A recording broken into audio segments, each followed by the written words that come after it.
시청자 여러분 안녕하셨습니까? 장항준입니다. 정말 오랜만에 뵙겠습니다. 새해 인사가 늦었는지 모르지만 다시 한번 여러분들께 새해 복 많이 받으시라고 인사를 드립니다. 원래 제가 1월 달에 여러 가지 방송을 준비했었는데 정말 1월 달에 너무나 바빴고 갑자기 환자가 증가가 되는데 갑자기 독감에다가 또 각종 상기도 감염 너무나 많은 위중한 환자들이 찾아오는데 정말 아주 힘신이 너무나 고달팠고요. 그래서 이거 유튜브 하는 것도 보통 일이 아니구나 그런 생각까지 들 정도였고, 또 최근에는 저도 좀 독감에 걸려가지고 몸이 좀 아팠어요. 그래서 지금 항바이러스 약 먹고 이제 몸이 다 나아가지고 이제 겨우 기운을 차려서 여러분들을 뵙게 됐습니다. 여러분들도 그동안 어떻게 지내셨는지요? 요즘에 신종 코로나 바이러스 때문에 많이 걱정들 많으시죠? 그래서 제가 여러분들의 그 염려하시는 그 마음을 느껴서 오늘은 여러분들에게 아주 중요한 정보, 신종 코로나 바이러스, 2019년도에 출현한 신종 코로나 바이러스에 대해서 굉장히 중요한 정보를 드리려고 합니다. 이 바이러스에 대해서 지금 유튜브를 보니까 지금 굉장히 많은 썰들이 있고 뭐 음모론부터 시작해가지고 너무나 많은 정보들이 있어서 과연 이 정보들이 진짜 사람들에게 도움이 되는 정보일까?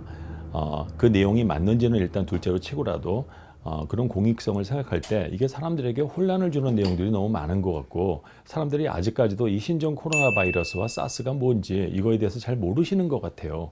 그래서 제가 오늘은 좀 기초적인 말씀을 드려서 이 코로나 바이러스에 대한 좀 이해력을 가지고 우리가 지금 현재의 상황을 냉철하게 분석해 볼 필요가 있다고 생각을 합니다. 그래서 오늘 제가 이 신종 코로나 바이러스에 대한 말씀을 좀 드리려고 하는데, 먼저 우리가 용어 정의부터 해야 될 것 같아요.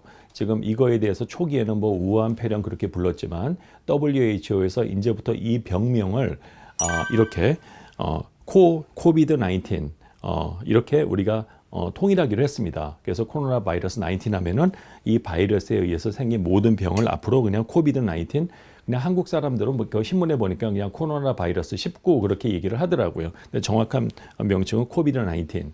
이게 바로 이제 세계보건기구에서 제안한 이제 공식 명칭이 되는 거고요. 이 바이러스와 사스와 유사한 그런 급성 호흡기 증후군을 일으키기 때문에, 그러나 그 바이러스의 구조를 보면 전에 있었던 그 사스 바이러스는 아니에요. 그래서 이걸 보고 사스 코로나 바이러스 2라고 이렇게 명명을 했습니다. 그래서 제가 앞으로 코로나 바이러스 19 그러면은 바로 코비드 19라는 것을 여러분들 아셔야 되고, 이거는 세계보건기구의 공고에 의해서 저희가 용어를 통일한 것입니다. 자, 먼저 그러면 이제 코로나 바이러스가 뭔가 이거에 대한 제가 간략한 설명을 해드릴게요. 여러분, 이 코로나라고 할 때 그 코로나가 무슨 뜻일까요? 바로 왕관을 뜻하는 거죠. 이 바이러스를 보시면은 이 표면에 뾰족뾰족한 그런 그 스파이크, 돌기들이 나와 있죠. 이게 바로 글라이코프로틴, 단백질인데 당분이 붙어 있는 단백질이에요. 이러한 돌기가 그냥 글라이코프로틴일 때 우리가 뭘 생각해야 되냐? 이것은 어딘가에 가서 붙는 기능을 할 것이다. 세포 표면에 있는 글라이코프로틴은 대부분이 그 타겟, 목표물이 있어요. 거기 가서 이게 붙는 거거든요. 이 코로나 바이러스를 보시면은 여기 이 빨갛게 돼 있는 이 스파이크가 바로 그 글라이코프로틴, 이게 굉장히 중요한 프로틴입니다. 이 코로나 바이러스의 이 스파이크 때문에 이 바이러스가 사람에게 전염력을 갖게 된 거죠. 원래 코로나 바이러스는요, 주로 동물에 존재하는, 동물에게서 감기를 일으키는 바이러스였어요. 근데 이 바이러스들이 그 유전자 체계가 불안정하다 보니까 돌연변이가 일어나서 가끔 동물에서만 유행하는 그 병이 사람한테로 옮겨지는 그런 신종 바이러스가 출현했다는 거죠. 실제로 우리가 코로나 바이러스, 코비드-19 말고 코로나 바이러스가 감기의 아주 흔한 원인이에요. 근데 거기서 말하는 그 코로나 바이러스는 그냥 일반 감기죠. 지금 말씀드린 코비드-19하고는 전혀 다른 거죠. 그게 금년에도 있고 작년에도 있었고 계속 있어 왔거든요. 대부분 그냥 감기로 끝나는 거예요. 그런데 그런 코로나 바이러스가 이렇게 갑자기 전 세계적인 지금 대유행 직전까지 가게 된 이유가 뭘까요? 자, 이 코로나 바이러스를 여러분 보시면 이게 RNA 바이러스라는 걸 알거든요. RNA 바이러스가 무엇이냐? 여러분들 옛날 생물학 시간에 DNA, RNA 배워보셨죠? 생물학의 그 유명한 학설 센트럴 도그마 있잖아요. DNA가 바로 유전 정보를 갖고 있는 그 데옥시 라이보 뉴클릭 애시드, 바로 이제 핵산 그 염기로 구성된 바로 그 유전자 정보가 RNA로 트랜스크립션 전사가 되고, 그러면 그 RNA에 있는 그 정보를 다시 단백질로 트랜슬레이션 번역하는 거. 그래서 DNA, RNA, 단백질 요 순서로 유전자 정보가 발현된다는 거, 그 여러분들 생물학 시간에 아마 중학교나 고등학교 때 배우셔서 이게 바로 그 유명한 센트럴 도그마예요. 근데 이 바이러스는 RNA 바이러스예요. 싱글 스트랜디란 말은 딱 한 가닥으로 돼 있다는 거죠. 근데 이게 포지티브 센스라 그래요. 그게 무슨 말이냐, 유전학에서 얘가 바로 mRNA라는 뜻이지. 그래서 얘가 바로 번역이 될 수 있다는 거예요. 바로 단백질로. 원래는 DNA, RNA 그 다음이 단백질인데 이거는 positive sense 그 자체가 mRNA이기 때문에 바로 단백질로 세포 안에 들어오면 바로 단백질로 변형이 될 수가 있는 그런 구조를 갖고 있다는 거죠. 그래서 이 바이러스는 일단 감염을 했을 때 아주 세포 안에서 빨리 증식할 수가 있고 그 다음에 RNA는 DNA에 비해서 이 분자 특성상 약간 좀 불안정해요. 그래서 돌연변이가 더 잘 일어난다고 알려져 있어요. 그래서 DNA 바이러스보다는 RNA 바이러스가 훨씬 돌연변이율이 높다. 그래서 이게 원래는 동물에서 주로 있는 그런 어떤 그 감기를 일으키는 그런 어떤 그 동물병을 일으키는 바이러스였는데 이 바이러스가 동물의 몸을 돌다가 어떻게 돌연변이가 일어나서 사람 몸에도 들어갈 수 있게 그 유전자 체계에 변화가 왔다는 거죠. 그러면 주로 어디에 왔을까요? 바로 이 껍데기에 있는 이 스파이크 단백질에 돌연변이가 일어난 거예요. 그래서 이번에 신종 코로나 바이러스에 대한 그 연기 구조를 갖다가 중국의 질병통제소에서 완전히 연기 서열을 갖다가 완전히 규명을 했죠. 그것이 바로 란셋이라고 하는 세계적인 의학 저널이 있습니다. 거기에 발표가 됐어요. 그래서 제가 그 내용을 전부 분석을 해봤는데 그 중국 우한 지역에서 처음에 이제 거의 발생한 지역이죠. 거기에서 9명의 환자들의 그 호흡기 그 분비물 샘플을 가지고 중국 질병통제소가 이 유전자를 쭉 분석해 보니까 이게 그 예전에 있었던 사스인 줄 알았는데 사스 바이러스하고는 틀려요. 사스 바이러스는 여러분 참고로 말씀드리면은 그거는 중국의 옛날에 그 광동성에 있는 어떤 고양이에게 있던 바이러스가 사람에게 옮겨진 케이스고 이거는 고양이에게서 생긴 바이러스가 박쥐에게서 유행하는 또 사스하고 유사한 바이러스가 있는데 그 유전자 구조를 분석해보면 89%가 같았어요. 그래서 이분들이 증세는 사스와 비슷하지만 즉 급성 호흡기 증후군을 일으키지만 유전자 구조를 보니까 2002년도에 있었던 그 사스하고는 좀 다른 거구나 하는 걸 알게 됐다는 거죠. 2002년도 그 11월 1일부터 2003년도 7월 31일까지 왜 한때 그 사스 대유행이 있었잖아요. 그래가지고 이것 때문에 굉장히 그때 사람들이 많이 공포에 떨고 했는데 사실 그때 뭐 사스는 그렇게 막 생각보다 심한 그런 질병은 아니었던 것 같아요. 토탈 케이스가 8,422명에 총 사망자 수가 7,774명 정도. 그러니까는 뭐 치사율이 9.6%였죠. 그 당시 중국에서 제일 많은 그 환자가 발생했고 그 다음에 홍콩이고요. 1,755명, 미국이 27명, 한국이 그 당시에 딱 3명이 환자가 있었는데 실제로 보면 또 그 유전자 검사에서는 전부 음성으로 나왔거든요. 이때 그 바이러스가 일으킨 급성 호흡기 증후군과 이번에 신종 코로나 바이러스가 일으키는 그 증세는 굉장히 비슷하지만 유전자 구조를 보면은 그 바이러스는 아니라는 거예요. 이건 박쥐에서 온 바이러스가 돌연변이에 의해서 사람에게로 전염이 된 것이다라고 지금 보고 있다는 거죠.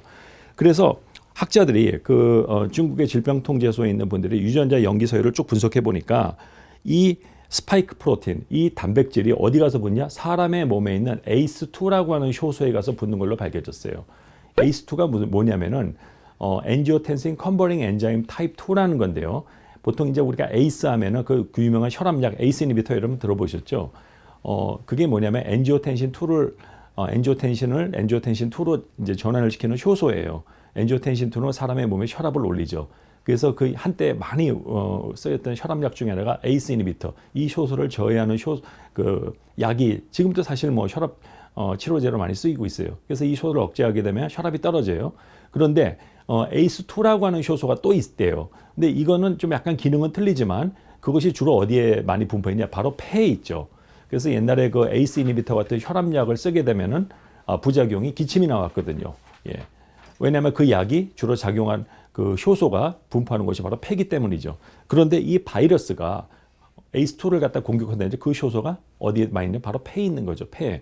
따라서 이 바이러스의 돌연변이가 일어나서 이게 ACE2라고 하는 효소에 잘 붙는다면은 이 바이러스가 주로 어디에 들어갈까요? 바로 우리 호흡기에 들어가죠. 왜? 우리 호흡기 모세혈관에 바로 ACE2가 아주 많이 있다고 알려져 있습니다. 그래서 이 바이러스가 본래는 이러한 효소에 붙기 전에 이제 그런 돌연변이가 일어나기 전에는 사람에겐 별로 전염이 안 됐는데 여기에 돌연변이가 일어나서 이게 ACE2 우리 폐에 있는 모세혈관에 가장 많은 효소인 그 단백질에 가서 붙게 되면서부터 이게 급성 호흡기 증후군을 일으키는 무서운 바이러스로 바뀌게 된 겁니다. 여러분 지금까지 제 말 다 이해하셨죠?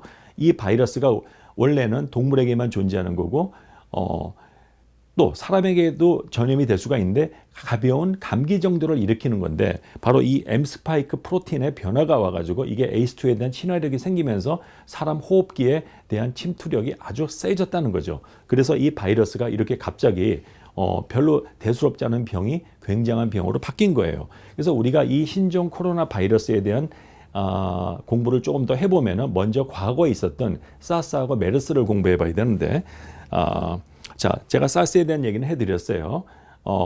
굉장한 병인 줄 알았는데 뭐 그렇게 대단한 병은 아니었던 것 같아요. 그랬는데 이제 문제가 이 메르스죠. 이게 중동 호흡기 증후군 바이러스가 바로 2012년도 4월 달에 사우디아라비아에서 그 케이스가 발견이 됐죠. 이 경우에는 아까 처음에 그 사스는 제가 고양이에게 있는 바이러스가 사람에게 옮겨진 케이스라면 이거는 뭐냐면 낙타. 왜 중동에 가면 여러분들 그 낙타 있잖아요. 캐멀. 그 낙타에 이 코로나 바이러스가 있는 게 이게 유전자 변화가 일어나서 사람에게 전염되도록 이게 바뀐 겁니다. 그래가지고 이게 지금 현재까지도 많은 사람들이 메르스가 사라졌다고 하는데 사라지지 않았고요. 지금도 있어요. 그러나 2015년도 한때 한국을 뒤흔들었던 그 메르스 사태 있지 않습니까? 그때 많이 죽었죠. 그때같이 심각하지는 않지만 아직도 그게 있어요. 그러니까 이게 완전 끝난 건 아니에요. 이걸 보면은 토탈 케이스가 2,494명이 확진이 됐고 사망자가 912명. 아까보다 훨씬 크죠. 그래서 치사율이 36%. 그러니까 이 메르스 때 와서 사람들이 코로나 바이러스가 굉장히 심각할 수 있구나 하는 거를 알게 된 거죠. 그 당시에 사우디아라비아 환자가 제일 많았어요. 1,452명. 그 다음이 바로 한국이었어요. 난 그 이유를 우리나라가 세계 2위를 했네. 한국이 185명이 확진이 됐고 그중에 38명이 이제 사망했죠. 그래서 한국에서의 치사율이 한 20% 정도 되고 전 세계적인 치사율은 36%. 이것만 보더라도 대한민국의 의료진들의 실력이 뛰어나다는 걸 알 수가 있죠. 치사율이 전 세계 평균보다 우리나라가 낮았다는 건 그만큼 환자들을 의사들이 잘 관리를 했다는 얘기죠. 근데 아무튼 한국에 왜 그러면은 이게 세계 2위까지 됐는가? 이게 우리가 좀 한번 생각을 해봐야 돼요. 왜 이렇게 됐는가? 아니 심지어는 유나이티드 아랍 에미리트가 77명밖에 안 돼. 이거 아랍 국가 아니에요. 아니 얘네들이 이거 2위 돼야 되지 않아요? 뭐 여기 뭐 조르단이라든가 뭐 이란 이런 나라들이 2위, 3위 해야 되지 않아요? 근데 왜 한국이 왜 2위 했냐 이거야. 이거 참 이상하죠. 이게 어떻게 됐냐면 그 당시에 우리나라의 중동에 근로자들이 많이 파견됐는데 이 병에 최초로 걸린 68세 그 남성이 그 중동에서 오신 분이에요. 오고 나서 갑자기 고열에 그 호흡 곤란증이 있어가지고 병원에 가가지고 유전자 검사해서 확진됐고 그 다음에 이분을 간호했던 그 부인까지 그렇게 해서 우리나라의 최초 그 메르스 확진자가 이제 나온 거죠. 제가 이 메르스를 보면서 한 가지 굉장히 중요한 이 데이터는 지금 2015년도 우리나라의 그 메르스가 어떻게 전개됐는지에 대한 그 그래프인데 저는 이게 지금의 신종 코로나 바이러스를 이해하는데 굉장히 중요한 저는 그래프라고 생각을 해서 제가 여러분들 보여드릴게요. 자 보세요. 2015년도 5월 20일 날 그 처음에 그 환자 2명 그 중동 갔다 온 그 남성 그리고 그 부인이 걸려가지고 여기 2명이 시작이 돼가지고 자 보세요. 여기 보면은 6월 1일까지만 해도 확진자 수가 막 18명, 25명. 지금 한국하고 비슷하죠. 그때까지만 해도 별로 이 메르스가 그렇게 심각할 거라고 생각한 사람은 아무도 없었다는 거지. 근데 이 그래프를 가만히 보시면은 6월 한 5일, 6월 5일 보세요. 그때 한 36명이 돼요.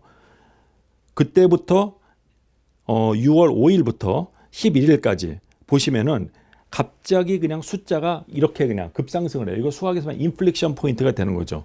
예. 이 짧은 시간에 갑자기 30 몇 명이었던 것이 150명까지 올라갔다는 거죠. 자, 보세요. 지금 우리나라가 코로나 바이러스 확진자 수가 어떻게 되죠? 자, 이게 굉장히 중요한데 지금 코로나 바이러스를 우리가 이제 코비드 19라고 하기로 했죠. 이제부터 우리는 이제 코로나 바이러스 19. 자, 그 2019년도 12월 달에 중국에서 발생해서 지금 전 세계로 퍼지고 있는 바이러스 지금 보면은 지금 중국이 지금 가장 숫자가 많아요. 이거 제가 오늘 체크한 숫자인데 68,500명이 진단을 받았고 사망자 수가 1,665명. 그런데 치사율은 2.4%밖에 안 돼. 그럼 아까 메르스보다는 치사율이 낮아 보이는데, 근데 이 사망자 숫자 통계에 대해서 많은 사람들이 의문을 제기해요. 이 사람들이 병원에 가서 진단을 받고 죽었을 때 이렇게 여기 통계에 포함되지, 병원에 중국은 사람이 많잖아요. 병원은 적은데 환자가 너무 많다 이거죠. 그러니까 병원에 못 가고 집에서 돌아갔을 사람들은 여기에 포함이 안 됐다는 거지. 왜냐하면 그 사람들은 통계 안 낸 거죠. 제가 볼 때 뭐 통계를 조작하려고 뭐 중국이 그런 게 아니라 그냥 통계 포함이 안 된 거예요. 그 사람들이 지금 얼마큼인지를 알 수가 없어. 도대체 그렇게 해서 집에서 그냥 원인 모르게 죽은 사람들이 지금 몇 명인지 아예 지금 통계에 들어가 있지가 않기 때문에 이 사망자 숫자가 1665명이라는 것은 좀 믿기가 어렵고, 저는 여기다 한 10을 곱해야 된다고 보거든요. 중국의 지금 인구 밀도나 그 의료의 이용률이나 어베일러빌리티를 볼 때 제가 볼 때는 한 여기 10을 곱해야 될 것 같아요. 그러면 이 치사율이 한 24%, 즉 메르스와 비슷할 수 있다는 거죠. 아니면 메르스보다 더 심각할 수도 있어요. 그건 저도 몰라요. 그건 아무도 모르지만 아무튼 이 통계 데이터에 여러 가지 불확실한 게 있기 때문에 이 치사율 2.4%를 조금 믿기는 좀 어렵지 않을까 하는 그런 생각이 들고요. 그 다음에 이제 2위가 싱가포르가 지금 있고, 홍콩이 그 다음이 3위고, 일본이 지금 4위를 했네요. 일본이 지금 4위고, 최근에 생긴 그 유람선은 포함을 안 시켰는데, 그걸 포함하면은 지금 유람선에 355명이 지금 확진이 됐죠. 아직 사망자 수준은 나오지 않지만 지금 일본 같은 경우는 홋카이도에서도 이 케이스가 발견이 돼서 전국적으로 이게 지금 전염병으로 퍼질 조짐이 있죠. 지금 보세요. 일본이 지금 59명이죠. 아까 제가 메르스 데이터 보여드렸죠. 메르스 때도 한국이 처음에 별거 아니었어요. 5월 20일부터 한 6월 초까지는 이러다가 6월 한 3일, 5일부터 갑자기 39명, 50명 되면서부터 갑자기 이렇게 됐거든. 예, 그래서 제가 지금 많은 전문가들이 섣부른 낙관론을 막 얘기하는 걸 TV에서 보면서 제가 깜짝 놀랐어요. 이분들이 지금 저 얘기할 때가 아닌데 메르스 때 교훈을 잊었나 하는 생각이 들더라고요. 예, 일본을 보세요. 일본이 지금 50명 넘었죠. 앞으로 이제 급속도로 저는 그 수가 증가될 거라고 보고 있고요. 그래서 제가 2019년도 신종 코로나 바이러스의 지금 이 모든 여러 가지 그 역학 데이터를 보니까 이거 지금 낙관론 할 때가 아닌 거란 생각이 들고요. 제가 절대 무슨 여러분들을 뭐 어떤 쓸데없는 공포심을 조장하거나 근거 없는 얘기를 하려는 게 아니라 과거의 결과를 보고서 합리적인 예측을 해보자는 거죠. 그래서 메르스 때 보면은 요 39명, 40명대에다 갑자기 이렇게 올라갔거든요. 그렇기 때문에 지금 우리 확진자 수가 지금 29명인가요? 30명이 아니라고 지금 방심할 때가 아니라는 거죠. 이게 이제 35명, 40명 되고 나면은 그 다음서부터 걷잡을 수 없는 사태가 올 수 있기 때문에 지금 보건당국에서는 초긴장을 하시고, 지금은 제가 볼 때는, 이건 제 개인적인 견해인데요. 지금 물론 잘하고 계시는데 우한 지역에서 오신 분들 지금 다 이제 못 오게 좀 막고 있고 지금 뭐 다 그런 검역이나 방역하는 건 다 좋은데 저는 지금 우리 대통령께서 대한의사협회의 그 공고를 받아들이셔서 그 전문가들의 그 의견을 따르시는 게 저는 지금 좋다고 봅니다. 이게 사태가 늦어져서 50명, 60명 된 다음에 그때 가서 그런 엄격한 그런 여행자 제한이나 이런 걸 했을 때는 저는 너무 늦지 않을까. 그래서 지금 미국 질병통제소에서 하는 것과 마찬가지로 지금 대한의사협회에서 보니까 똑같은 얘기를 하고 있더라고요. 미국 CDC에서 하는 것과. 저는 그분들 의견이 100% 맞다고 보거든요. 그래서 문재인 대통령께서 이 점을 고려하셔서 이게 지금 메르스 때보다 더 심각해질 위험이 제가 볼 땐 굉장히 크다고 보거든요. 그래서 섣부른 낙관론은 금지고 지금 일부 환자들이 이 병에 걸렸는데 가볍게 치료 없이 나왔다. 이 케이스 몇 개 가지고 이 병이 가벼울 것이다라고 그런 인상을 줘서는 안 된다는 그 말씀을 제가 오늘 꼭 드리고 싶고요. 지금 코로나19 이 바이러스가 지금 제가 볼 때는 팬데믹 세계 대유행으로까지 갈 지금 가능성이 굉장히 높다고 볼 수가 있고, 세계보건기구에서도 이에 대해서 지금 빨리 팬데믹을 선언해야 되는데 지금 안 하고 있어요. 2009년도에 H1N1이라고 하는 그 독감 때 굉장히 사람들이 많이 걱정했었죠. 그때는 세계보건기구에서 팬데믹을 선포했는데 왜 지금은 이걸 안 하는지 그것도 굉장히 저는 좀 잘 이해할 수가 없는 거고, 또 아프리카에서도 첫 케이스가 발표됐다고 지금 제가 들었는데 이거 굉장히 좋지 않은 사인입니다. 아프리카 같은 그런 나라에 이 바이러스 들어가면요, 거기는 모르겠어요. 우리나라 같이 이렇게 방역이나 대한민국 같은 최고의 그 방역 시스템을 가진 나라들도 지금 걱정인데 아프리카에 이거 환자명 발생하면요, 그 다음서부터 걷잡을 수 없이 이건 세계 대유행되는 건 시간 문제라고 저는 보고 있거든요. 이것은 제가 어떤 쓸데없는 공포심을 유발하려는 게 아니고 메르스와 이 바이러스의 그 돌연변이와 이 모든 사실을 종합해 볼 때 이 패턴이 앞으로 메르스 때보다 더 심각하게 될 가능성이 있다는 것을 저는 경고를 해드리는 겁니다. 그래서 제가 올해 정말 여러분들에게 좋은 즐거운 얘기를 해야 되는데 새벽부터 이런 무거운 대화로 이런 주제로 이렇게 제가 첫 방송을 하게 돼서 저도 참 마음이 무거운데요. 지금 제가 이 바이러스성 폐렴 그리고 독감 이런 거에 대해서 지금 여러분들에게 제가 해드릴 얘기가 굉장히 많습니다. 제가 해드리는 그런 얘기들은 제 경험과 제가 지금 실제 현직에서 제가 지금 의사로 있으면서 굉장히 많은 독감 환자들, 폐렴 환자들을 치료했거든요. 그 얘기를 다 여기서 얘기하려면은 정말 한 3시간이 지나도 모자랄 것 같아요. 그래서 제가 최근에 유행하는 이런 독감과 바이러스에 대한 그런 정리들과 그리고 또 논문에 나와 있는 그런 내용들을 제가 여러분들에게 설명해 드리면서 이게 단순한 폐렴이 아니고 잘못하면 오진할 가능성이 많은 굉장히 이게 까다로운 바이러스라는 것을 제가 다음번 시간에 말씀을 드릴게요. 그래서 다음번 시간에는 세계적인 내과학술주인 그런 저널들에 나와 있는 케이스들을 몇 개 제가 뽑아서 말씀드리고 또 제가 실제로 현장에서 최근에 환자들, 고열을 동반한 환자들을 보면서 느낀 점, 그런 점들을 제가 여러분들과 공유해서 여러분들도 비록 의사는 아니지만 이게 지금 얼마나 심각한 건지에 대해서 그 심각성을 깨닫고 정말 최대한 자신을 보호하셔서 제 방송을 듣는 우리 그 시청자 여러분들 중에는 단 한 명도 이 바이러스의 희생자가 없기를 진심으로 간절히 바라고 그렇게 기도를 합니다. 예, 그러면 다음 주에 다시 뵙겠습니다.